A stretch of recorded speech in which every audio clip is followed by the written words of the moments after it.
अस्सलामुअलैकुम मेरी प्यारी बहन भाइयों, आज की इस वीडियो में हम नहायत ही अहम और दिल को छू लेने वाले मौजू पर बात करने जा रहे हैं। मौजू है अल्लाह कैसे सबसे कड़े इम्तिहान को रहमत में बदल देता है।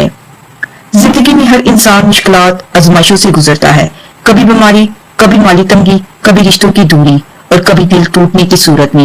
इन लम्हों में इंसान सोचता है कि आखिर क्यों मैं, लेकिन हकीकत ये है कि यही वक्त इंसान को अल्लाह के करीब ले जाता है।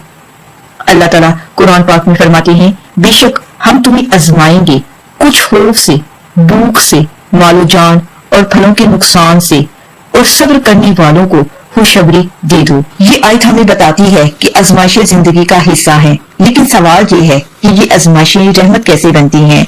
जब सब दरवाजे बंद हो जाते हैं तो इंसान सिर्फ अल्लाह को पुकारता है। यही वो लम्हा है जब बंदा अपनी कमजोरी को समझता है और अल्लाह की कुदरत को पहचानता है। ये तल्लुक अल्लाह को बहुत महबूब है।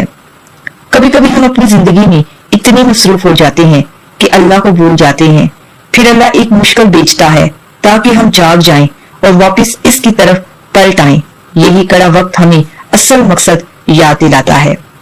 रसूलुल्लाह सल्लल्लाहु अलैहि वसल्लम ने फरमाया, जो शख्स सब्र करता है अल्लाह इसे सब्र अदा करता है और सब्र से बढ़कर कोई अतिया किसी को नहीं दे सकता। ये इस बात की दलील है कि सब्र करना ही असल कामयाबी है और इसके बदले अल्लाह की खास रहमत नाज़िल होती है। कुरान मजीद में अल्लाह ताला फरमाते हैं, बेशक मुश्किल के साथ आसानी है, यकीनन मुश्किल के साथ ही आसानी है। यानी ये वादा है कि कोई भी मुश्किल हमेशा के लिए नहीं है, हर सख्ती के बाद आसानी जरूर आएगी। ये अल्लाह की सुन्नत है। हजरत यूसुफ अलैहिस्सलाम की मिसाल हमारे सामने है। उनके भाइयों ने उन्हें कुएं में फेंक दिया, गुलाम बनाकर बेच दिया, जेल में डाल दिया गया, लेकिन यही कड़ा वक्त अल्लाह ने रहमत में बदला और यूसुफ अलैहिस्सलाम को मिस्र का हुक्मरान बना दिया। इसी तरह हमारे अपने कठिन वक्त भी हमारी जिंदगी का बेहतरीन मोड़ साबित हो सकते हैं अगर हम सब्र और यकीन के साथ अल्लाह पर भरोसा करें। प्यारे भाइयों और बहनों, याद रखें, आजमाइश वक्ती है लेकिन उनका सिला हमेशा के लिए है। अगर हम सब्र करें तो वही कड़ा वक्त हमारे लिए अल्लाह की रहमत का जरिया बन जाता है।